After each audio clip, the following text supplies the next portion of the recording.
Senhor nosso Deus, hoje nós vamos aprender, Senhor, mais um pouquinho da Tua palavra, Pai.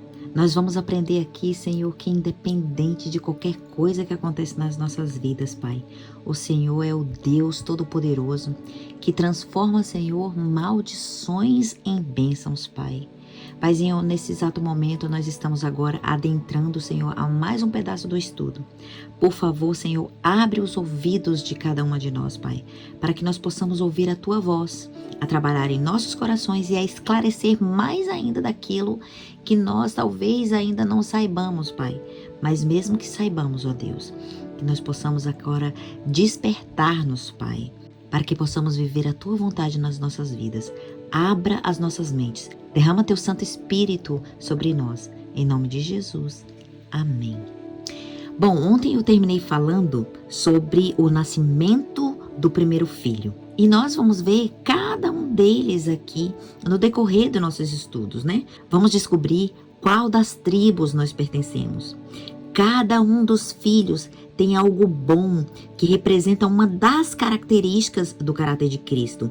Ele é o único, ele é completo. Jesus é completo. Ele tem as características das 12 tribos. E nós vamos aprender sobre isso. Nós vamos ver sobre qual é a tribo que Jesus pertenceu. Muitas de vocês eu já sei que já sabem. Ele é o leão da tribo de Judá. Mas ele tem características das outras também. Não somente da tribo de Judá. Jesus tem características de Benjamim. Ele se assenta à destra do Pai. Jesus tem característica de Levi. Ele é o sacerdote. Jesus tem característica de Isacar. Ele carrega os nossos fardos. De Zebulon. Ele é a luz do mundo. E nós vamos aprender tudo isso no decorrer desse estudo. A Bíblia fala, né? Eu gosto da pregação de Maísa, que ela diz que tudo que nós aprendemos, nós devemos passar para os outros para que nós aprendamos mais ainda, né? E eu carrego esse lema com Maísa. Tudo que a gente aprende, a gente deve passar. Nós vamos ver que todas as características dessas 12 tribos, ela forma o verdadeiro caráter de Cristo. Então, continuando na história ontem, né, que Lia, nós terminamos, né, com Lia dando à luz ao primeiro filho. Então, após Rúben nascer ali, quem é que vem em seguida? Ela deu à luz ao segundo filho, Simeão.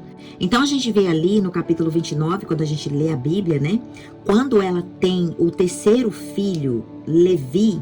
Lá em Gênesis 29, a gente vê isso por volta do versículo 33. Ela pensa, principalmente o versículo 33. Ela diz, agora unirá o coração do meu marido a mim. Ela pensa que ela tendo esses 3 filhos, ela vai fisgar o coração do marido, né? Olha o desespero dessa mulher que nunca foi amada, tentando fisgar o coração, tentando conquistar o coração do marido. E Raquel, nesse tempo, a gente vê que existe ali uma inveja, nasce uma inveja no coração de Raquel, né, por perceber que Lia tem concedido um filho e nada tem nascido da parte de Raquel. Então, a inveja no coração dela, por isso, por nascer e por ela alimentar isso, o que ela faz? Ela então resolve dar a sua serva Bila, né? Isso tá lá em Gênesis, no capítulo 30 já, né? A gente já passa pro capítulo 30. Ela resolve dar Bila para Jacó. Olha que coisas terríveis começam a acontecer nessa família. Aqui a gente já vê uma guerra começando a acontecer entre 2 irmãs, né? No meio dessa grande guerra. Bila, então, agora, se torna a terceira esposa de Jacó. E Bila, então, gera Dan e Naftali, que quer dizer lutas, né? Naftali quer dizer lutas. E Lia, quando fica sabendo disso, a decisão de Raquel, e quando ela vê essas coisas acontecendo, o que ela faz? Epa, né? Pera só um pouquinho, alto lá, né? Vamos falar com as nossas próprias palavras, né? Se ela pode entregar a serva dela a Jacó, quem é a primeira esposa de Jacó? A primeira esposa de Jacó sou eu, então eu também vou dar minha serva para ele, já que isso é uma guerra, já que Raquel quer provar, então eu também posso provar. Eu posso provar que tanto eu posso dar à luz quanto também a minha serva. Então isso aqui é briga de lados, né? Então isso aqui já começa uma guerra. Tudo isso, gente, por conta de consequências, né? Por conta de Jacó tentando ajudar a Deus. A mesma coisa que aconteceu com o avô dele. Lembra lá de Abraão? Quando ele tenta ajudar a Deus, o que que deu? Né? Já Abraão tinha uma promessa, você terá um filho. Mas o tempo foi passando, não, peraí, cadê a falta de fé também, né? E às vezes a gente tenta dar uma ajudinha para Deus, né? E Abraão, então, tentou dar uma ajudinha, né? Sara também se desesperou, deu a sua serva para Abraão e aí nasceu Ismael. Por que não esperaram? Por que não deixou Deus agir, né? Ou seja, não podemos tentar ajudar Deus, porque quando a gente tenta ajudar a Deus, onde a gente põe a mão, o desastre acontece. A gente estraga tudo. Eu queria que vocês pegassem esse capítulo do Gênesis, capítulo 30, principalmente de 9 a 13, para vocês verem o pensamento de Lia ali sobre esse assunto. O que ela começa então a pensar, né? E ali a gente vê que após Lia também pensa isso, Zilpa gera também, né? Filhos para Jacó. Aí vem Gade e Aser, né? Tem gente que fala Aser, e nós vamos entender o significado de cada nome, desde Rúben, o filho mais novo. Deus, ele é especialista em tornar maldição em bênção, especialista, porque olhando pela perspectiva humana dessa história, a gente jamais escolheria essa família para ser a família de Deus na terra, mas Deus, ele escolhe a pior família. E sabe por quê? Eu pergunto por quê. Porque Deus, ele quer mostrar para cada um de nós que, independente dos problemas familiares que nós temos, a nossa família tem solução. Imagina um homem com 4 esposas dentro de uma tenda. 4 esposas dentro de um acampamento, né, fazendo parte ali da vida dele. 4 esposas sentadas na mesma mesa. A convivência de cada uma delas.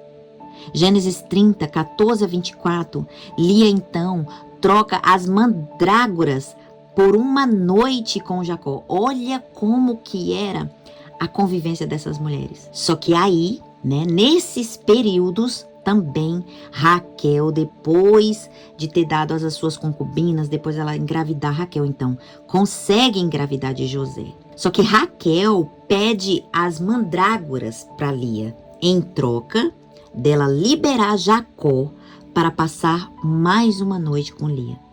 Então ali é onde Rúben chega com as mandrágoras e Raquel pede as mandrágoras em troca dela liberar Jacó para Lia. E Lia faz o quê? Ela contesta. Ela contesta lá, se eu não me engano, no Tomaras que também as mandrágoras. Lá no verso, a partir do verso 15, vocês podem ler, né? Eu estava lendo aqui. Ela reclama com Raquel. Ah, você já tomou meu marido, agora você, que eu tô falando com as minhas palavras, né? Agora já tomou o meu marido, agora você quer também as mandrágoras? E aí no final de tudo, o que acontece? Lia topa a troca por uma noite com Jacó. Olha a convivência e as disputas dessa família. Quando Raquel tem o segundo filho, ela morre. Ali pelo caminho, ela é enterrada, né? A gente sabe que Jacó levantava acampamento, levantava e montava acampamento.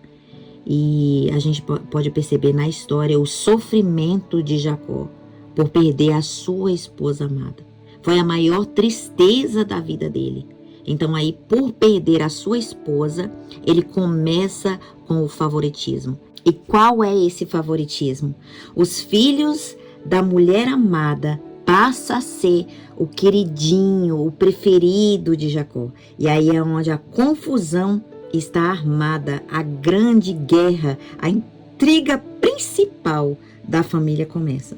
Você já viu alguma coisa parecida no meio da história de uma família assim? Já parou para pensar que por trás talvez de uma pessoa rebelde, de um irmão rebelde, de algo estranho que acontece, principalmente em famílias de muitos irmãos, algo por trás está acontecendo?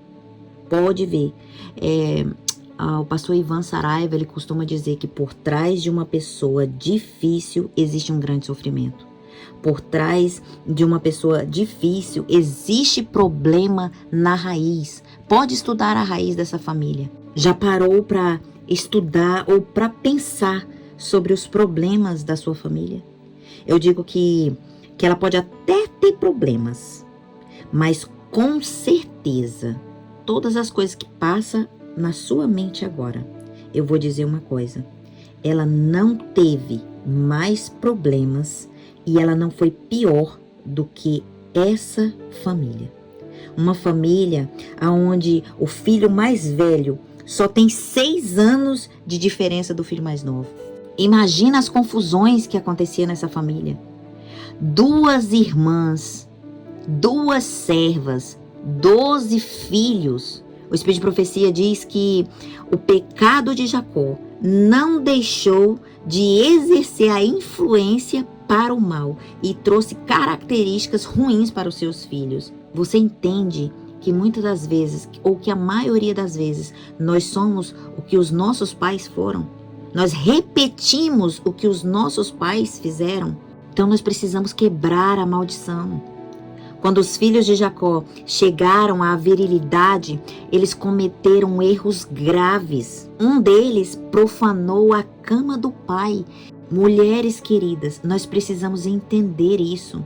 Um profanou a cama do pai. A filha é abusada por um príncipe de outros povos. E os filhos ali se vingam cometendo uma matança, contra os siquenitas. A gente vê ali o sogro se deitando com uma nora.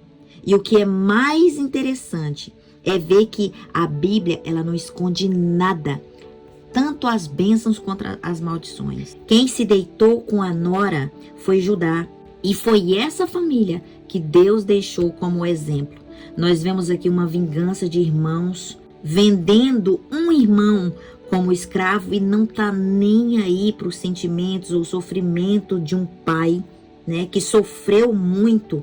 E eles sustentam essa mentira por mais de 20 anos. E o resultado disso tudo foi a gente ver que o filho vendido se tornou governador do Egito.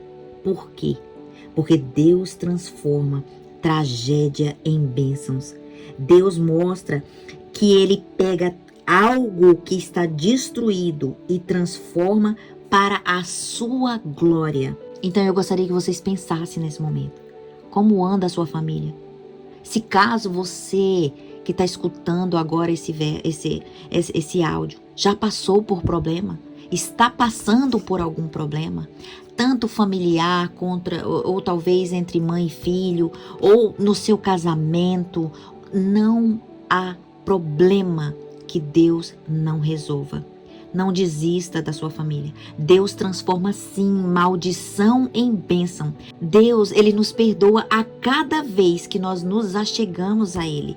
Deus, ele quer transformar a sua casa em um verdadeiro lar. Ele quer tirar as maldições que Satanás quer colocar e transformar em bênção.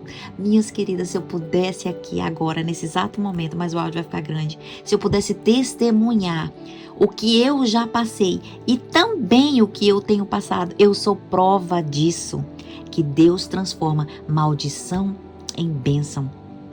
É preciso somente a gente crer, é preciso somente a gente jejuar, é preciso somente a gente orar, porque Deus é o Deus das soluções. Se nos humilharmos e pedirmos transformações, Deus age. E uma prova disso foi esses 12 homens. Eles se transformaram a tal ponto de ser homens que os seus nomes estão escritos nos portais eternos. Eu não sei se todas que estão aqui, todas as 100 e poucas mulheres, conhecem essa história, porque eu estou falando para várias mulheres.